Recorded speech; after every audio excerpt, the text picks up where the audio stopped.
Pelan-pelan saja bukanya. Nah, nanti setelah kalian buka, itu kalian biarkan saja di meja biar agak kering dulu ya, karena kalau misalkan kalian gantung nanti pewarna yang masih agak basah itu ikut turun ke bawah, jadi mencampuri warna yang di bawahnya.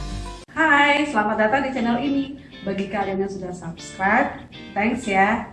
Jangan lupa tekan tombol loncengnya supaya kalian dapat notifikasi dari video-video saya yang berikutnya.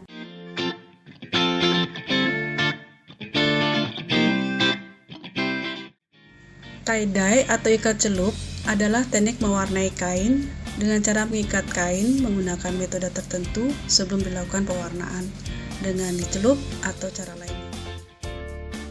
Di beberapa daerah di Indonesia, teknik ini dikenal dengan berbagai nama lain, seperti pelangi atau cinde di Palembang, tritik atau jemputan di Jawa, serta sasirangan di Banjarmasin.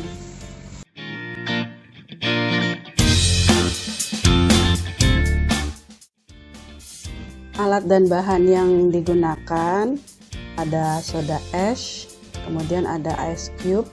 Ice cube itu maksudnya potongan-potongan es, bisa kalian buat dengan alat pencetak es cube itu, atau es batu yang dipecah-pecah gitu, nggak masalah. Es batu yang di dalam kantong plastik itu dipecah-pecah boleh saja. Kemudian ada jaring ya untuk meletakkan kaosnya nanti waktu diwarnai. Kemudian di bawahnya ada wadah untuk menempati tetesan-tetesan air yang nanti akan turun dari es itu nanti. Kemudian ada gunting, kemudian ada pewarna Dillon, kita pakai Dillon ya. Jangan pakai Wantek ya, karena kita akan menggunakan soda ash ya, jadi kita pakainya Dillon. Kenapa nggak boleh pakai Wantek? Nah, karena Wantek itu mengangkat warnanya itu dengan air panas, sedangkan kita menggunakan ice cube, jadinya nggak cocok ya, jadi kita pakainya Dillon. Kemudian ada tali kasur gitu ya, kemudian ada karet gelang ya.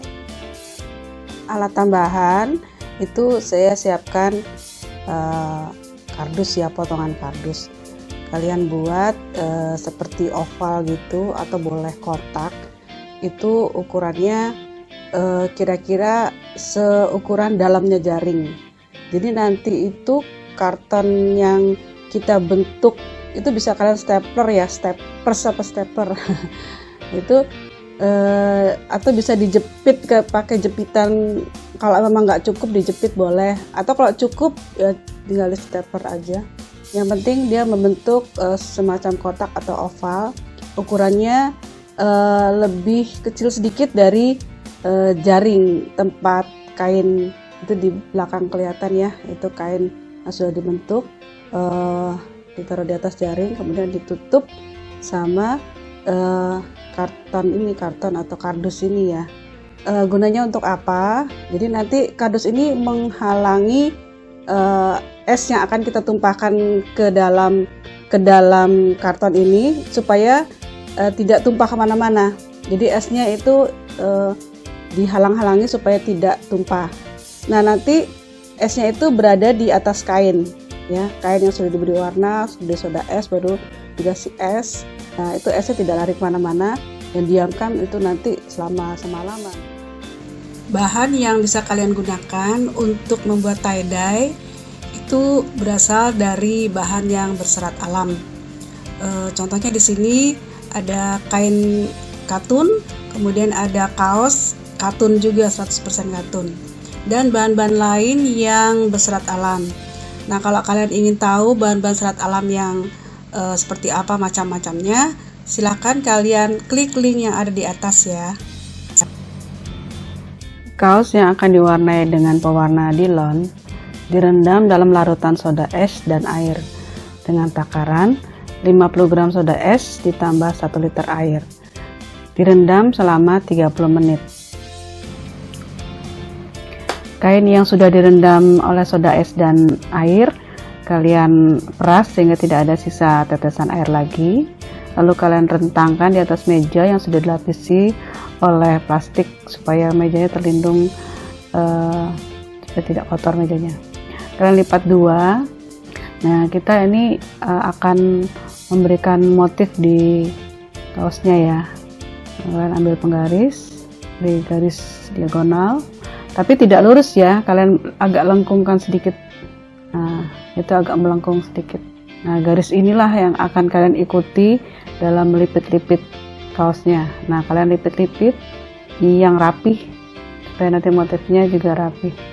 Ini waktu melipitnya jangan sampai yang bawah tidak terlipit ya, jadi kalian agak tekan sedikit supaya yang di bawah juga ikut tarik. Ini kalian ikuti garis yang tadi sudah dibuat ya, jadi garis yang tadi melengkung itu waktu kalian ikuti jadi nanti dia seperti garis lurus jadinya. Nah, ini sudah terbentuk satu garis. Nah, nanti kita akan beri ikatan di posisi yang ada garisnya tadi.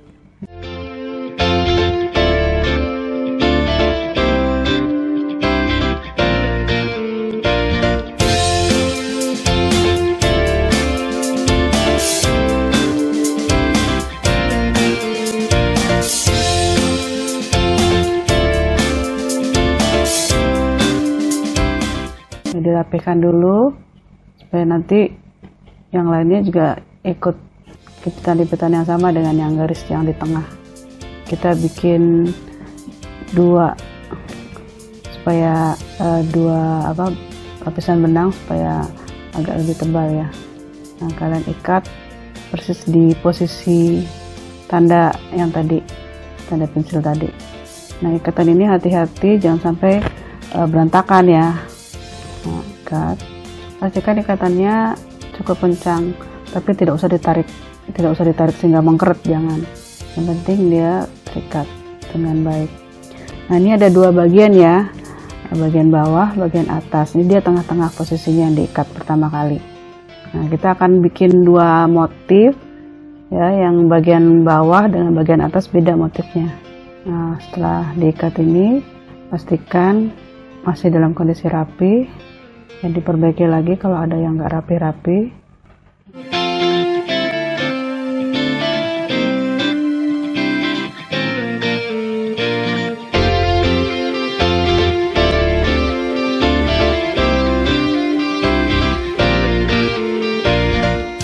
Nah, ini kita siapkan yang di bagian bawah, udah terbagi dua ya. Yang bagian bawah kita akan beri ikatan-ikatan, jarak ikatan 2-3 cm ya, jadi ada beberapa ikatan, terus turun ke bawah ikatannya 2-3 cm.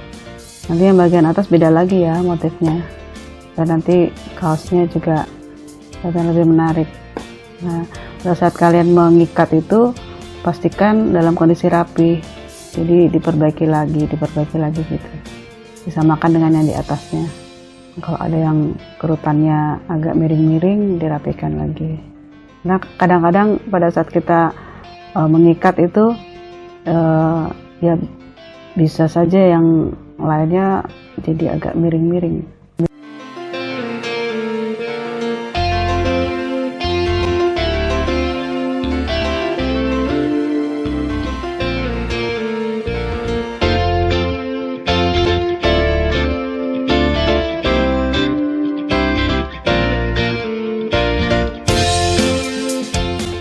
Nah, ini sudah selesai mengikat yang bagian bawah. Kita akan memberi motif di bagian atasnya ya, yang separohnya.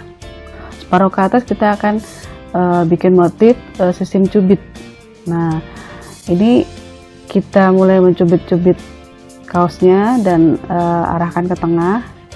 Jadi semua dari atas ke tengah, dari kiri ke tengah, dari kanan ke tengah, begitu ya. Nah, pastikan itu lembarannya tidak terlipat.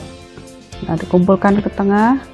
Nanti kita akan satukan supaya tidak bergerak ya dengan karet.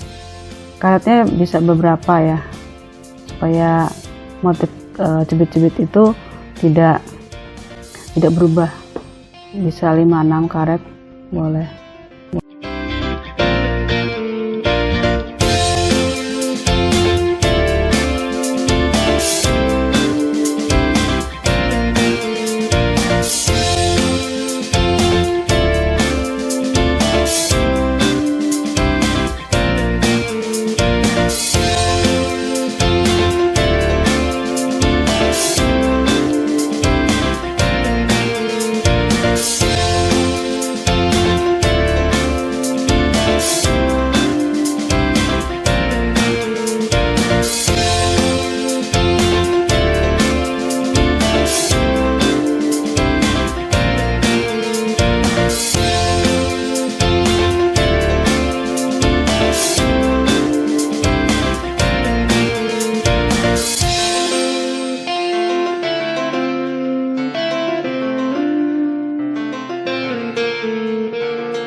Nah, kalau sudah selesai di karet, ada motifnya ini sudah mulai terbentuk, kita akan letakkan di atas jaring ya. Nanti kadang-kadang orang menyebutnya tray, kadang jaring, ya boleh saja lah. Yang penting itu tempat untuk menaruh kaos yang di bawahnya bisa lowong untuk tetesan air ya. Nah, ini kita letakkan wadah untuk menampung tetesan airnya. Karena kita akan menggunakan es itu akan mencair, jadi pastikan juga wadah itu tidak bocor ya. Nah, kita taruh traynya atau jaring di atas. Lalu kalian ambil pewarna Dillon. Tidak usah dicampur dengan air ya, betul-betul hanya bubuknya saja. Bubuk pewarna itu kalian taburi di atas kaos yang sudah kalian ikat itu. Pewarnanya itu letaknya boleh kreasi kalian sendiri, boleh misalkan merah, kuning, biru, terus merah, kuning, biru untuk yang ikatan-ikatan yang memanjang. Kemudian kalau yang dengan motif cubit, mungkin kalian mau beri warna selang-seling merah, kuning, biru lagi, atau warna lain, bebas saja ya. Jadi setelah kalian taburi pewarna di atas kaos itu seluruhnya, langkah berikutnya kalian taburi lagi di atas pewarnanya itu soda es. Ditutup pewarnanya dengan soda es. Seluruh pewarna yang kalian sudah berikan di kaos tertutup dengan soda es. Nah, setelah tertutup, baru kita lindungi pinggir-pinggirnya itu dengan karton yang sudah kalian buat tadi. Nah, kartonnya itu kalian taruh di atas tray atau di atas jaring itu. Nah, posisi kainnya itu masih tetap di atas jaring atau tray. Nanti kalau misalkan kita akan masukkan es batu, ya itu air yang dari es batu itu menetes ke wadah. Jadi wadah yang di bawah jangan dilepas ya. Jadi itu untuk menampung air yang menetes dari es ya. Waktu kalian sudah tutup dengan kardus, kalian tumpahkan seluruh es batu yang sudah kalian siapkan menutupi seluruh kain itu ya. Banyak nggak apa-apa, sampai penuh juga nggak apa-apa. Nah, setelah tertutup semua oleh es, jadi tadi lapisan pertamanya warna bubuk, lapisan keduanya soda es, lapisan ketiganya es batu. Nah, es batunya kalian tumpuk di atasnya sampai tidak terlihat lagi kaos yang di bawahnya. Nah, diamkan semalaman. Nah, pada saat itu proses pewarnaan dimulai. Jadi tetesan air dari es mengenai soda ash ya, soda abu atau soda ash sama. Lalu itu menetesi lagi pewarna, dan pewarna itu masuk ke dalam kaosnya sehingga kaosnya menjadi berwarna. Ya, demikian. Ya, setelah 24 jam bisa kalian buka ikatan-ikatannya. Ingat ya, 24 jam. Jadi kalau kalian membuatnya jam 8 pagi, kalian bisa membukanya jam 8 pagi juga. Ya, kalau jam 10 pagi, bukanya juga jam 10 pagi juga. Jadi 24 jam. Ya. Nah, setelah dibuka, hati-hati ini masih ada sisa-sisa soda es ya, masih ada sisa pewarna yang menggumpal. Jadi waktu kalian membuka itu sisa-sisa dari pewarna itu bisa mewarnai tempat yang lain, jadi harus hati-hati ya.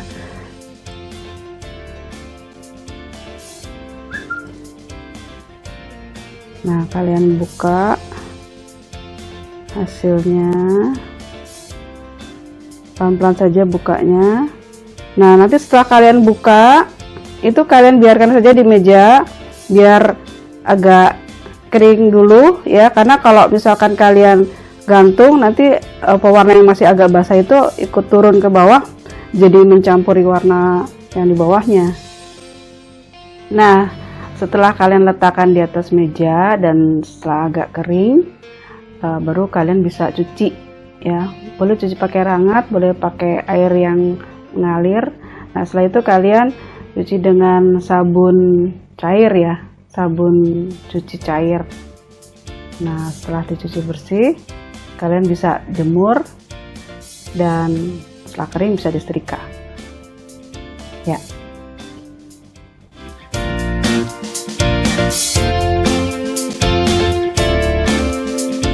Inilah hasilnya setelah dicuci dan disetrika.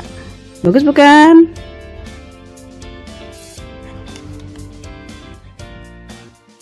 Jika kalian suka, kalian tekan tombol like dan share ke teman-teman kalian.